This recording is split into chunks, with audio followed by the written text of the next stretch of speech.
Hi everyone, welcome back to Olive City Homestead. I'm Kim and I'm glad to have you join me today. So it's been kind of unusual for August day here, kind of breezy and cool, only about 92 degrees instead of 102, and I am loving it actually. Usually I'm one for the heat, but we've had quite a few weeks of super hot weather, so this is a nice break. So this morning I actually did a video for you all about cucumbers, and I actually only started growing cucumbers last year, if you can believe it. I like cucumbers, but it just had never occurred to me to grow them before, just like with a lot of things until recently. And this summer I discovered Armenian cucumbers, which I absolutely love. They're by far my all-time favorite.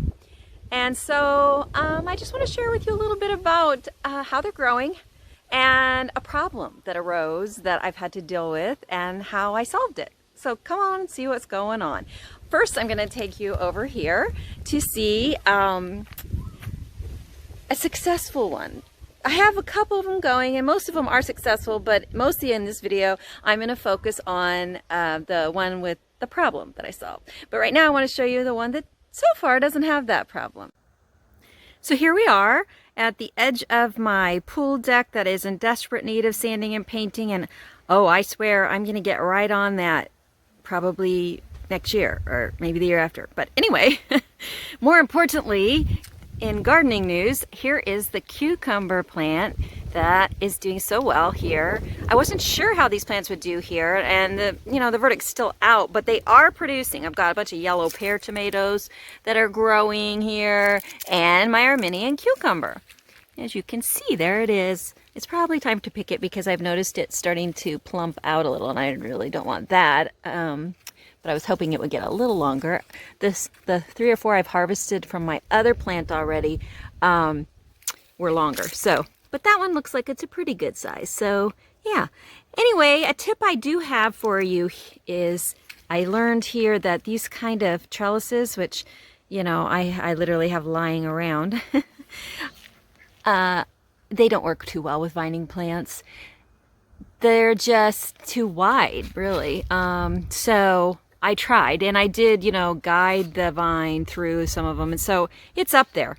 But its vines are not actually twining around that hard plastic trellis material. So what I'm going to do when I put a new plant in there this fall is I'm going to attach some hardware cloth wire to the back of this with some zip ties. Will be real easy, and then the vines can actually attach to the thin wire, and I think that will grow much happier and much better.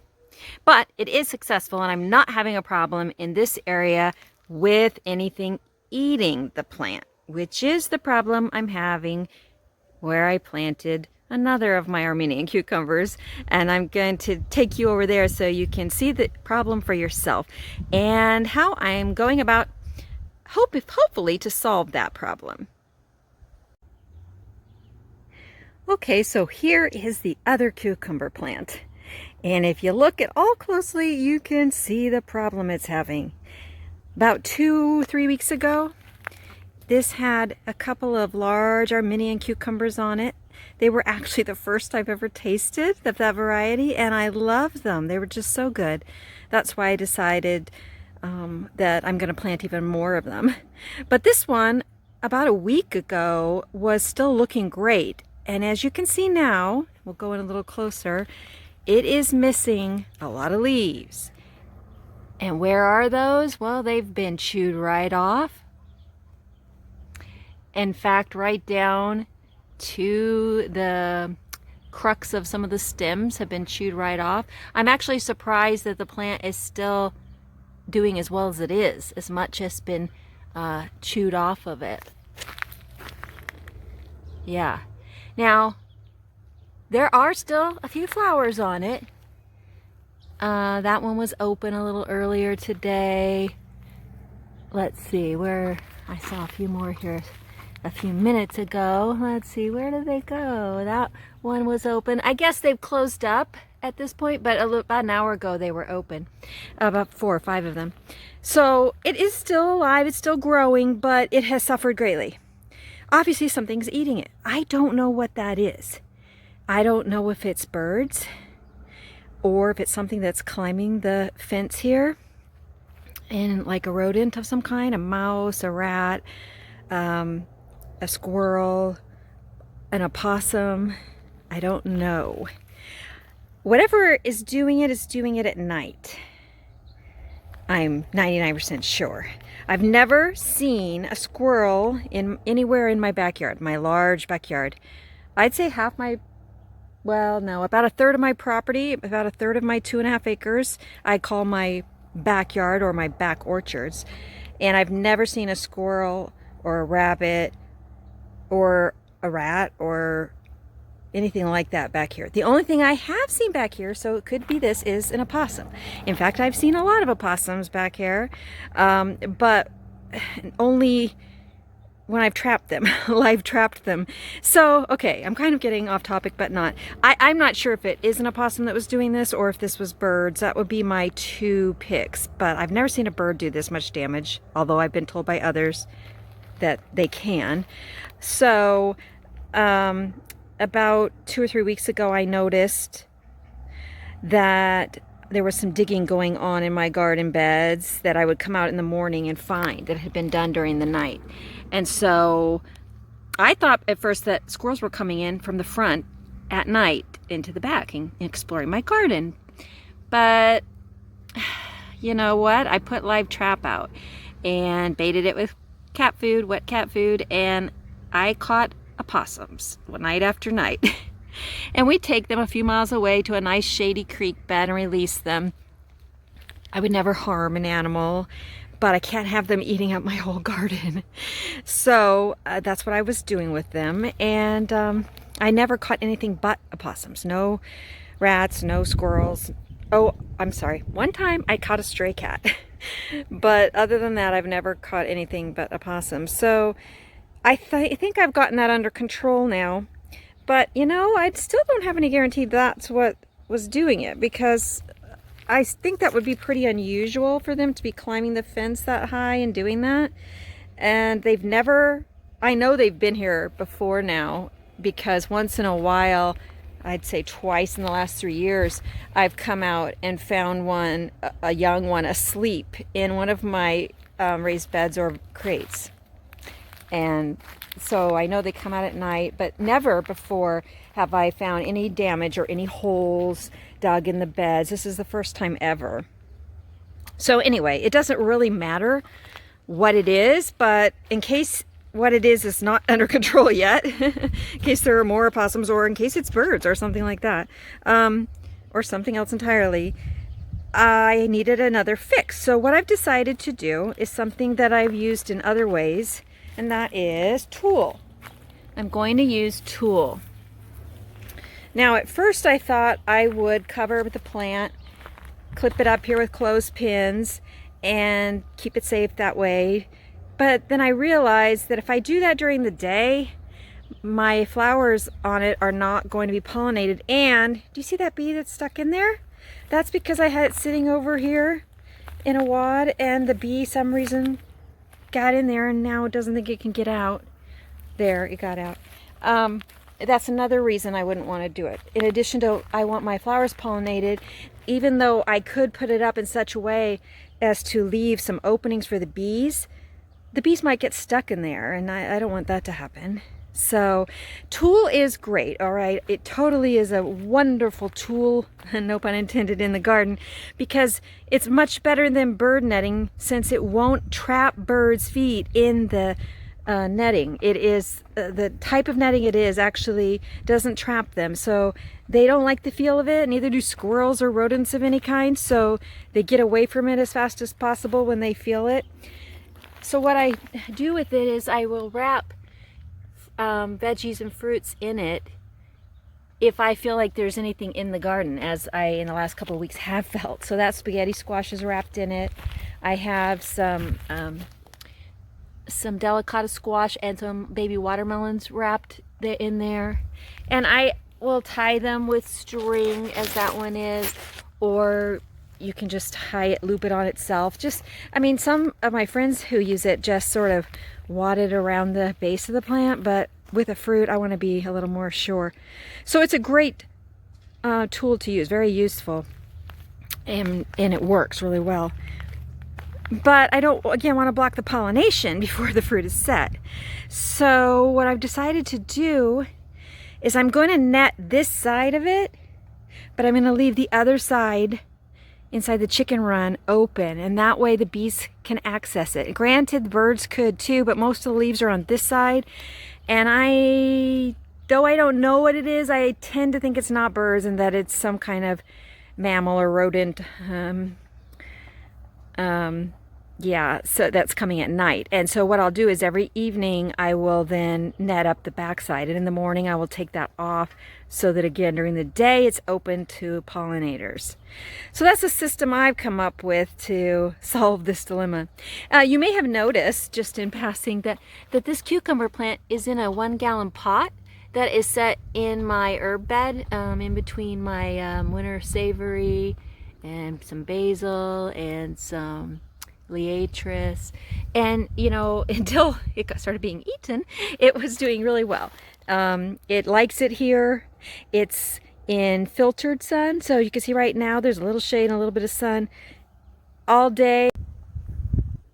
Yeah, all day I'd say, but in the morning it does get a little bit more sun than now. It's about 4:30 now, and the shade is starting to move in from the west, the southwest, and this is how it looks now, all tooled up.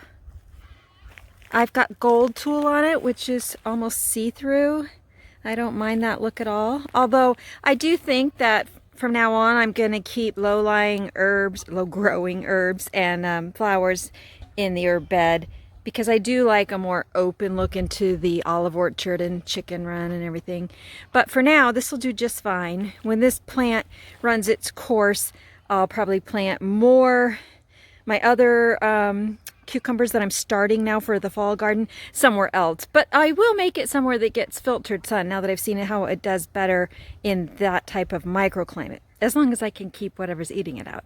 And I think this will work well. And you can see I've used clothespins because I do find those much easier. I've tried zip ties and a couple other things, yarn. Yarn works well when you're tying it around a veggie or fruit, but for on a fence, I like clothespins. And I do like the wooden ones, because I've tried using the plastic ones in the past on other things, and I find the plastic, in my kind of intense sun anyway, it wears out really fast and they start just breaking apart. So I don't use those. I did want to say that the tool has several other benefits to it, and one is that it's reusable. So I used it actually in my blueberry raised beds earlier when they were in production back in, when was that, in May and June, I think. And yeah, I got a ton of blueberries off of my 12 bushes, and then after the first rush of big blueberries, I still had more that were ripening at a slower rate, and suddenly the birds found them and started coming in, especially the scrub jays. So I netted it with tulle, and that really did work well. And then when, you know, the blueberries were done, I had this tool that I could take off and use for something else. So yeah, I love that it's reusable. And when this cucumber plant's done, I'll be able to take the netting down, the tool, and use it again somewhere else. I like that.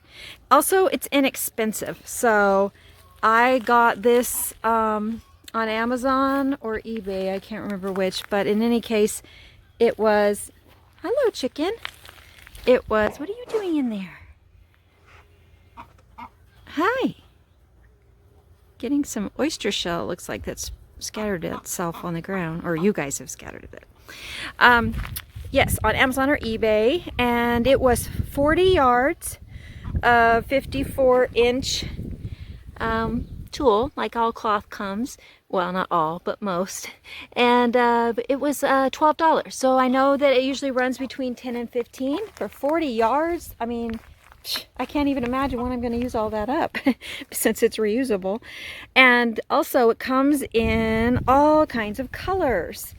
So everything from dark coral to forest green to hot pink and fluorescent lime, and yeah, just about anything you could think of. I happen to like the gold because it really does pretty much disappear, as you can see there.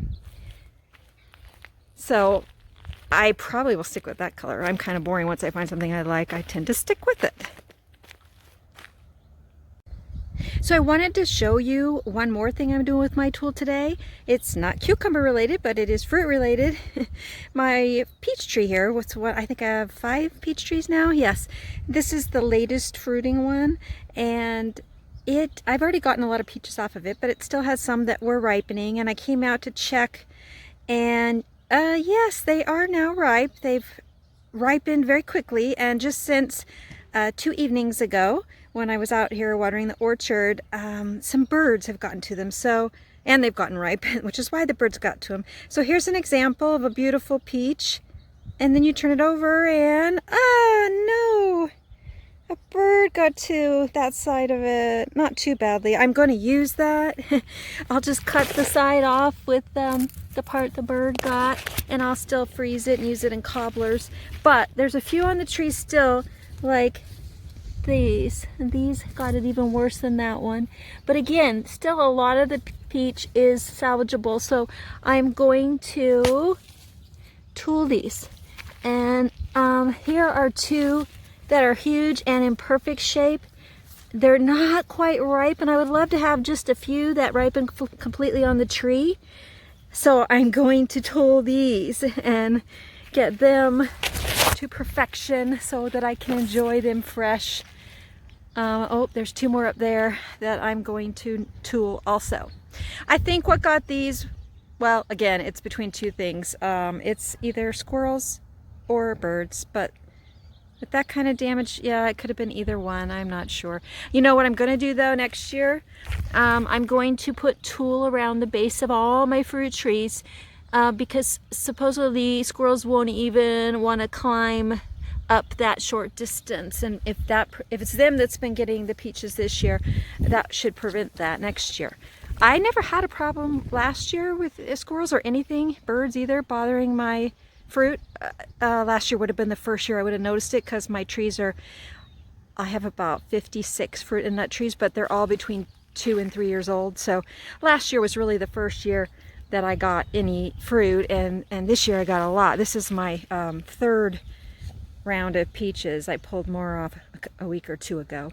Anyway, I'm going to wrap these and harvest them in a couple of days probably. So if you would like to see more videos with easy gardening ideas and useful tips for a simple living homestead, then just click the subscribe button and the notification bell, and you'll know every time I upload new content. And remember, you can garden and live your way and create the life you want. Have a great day.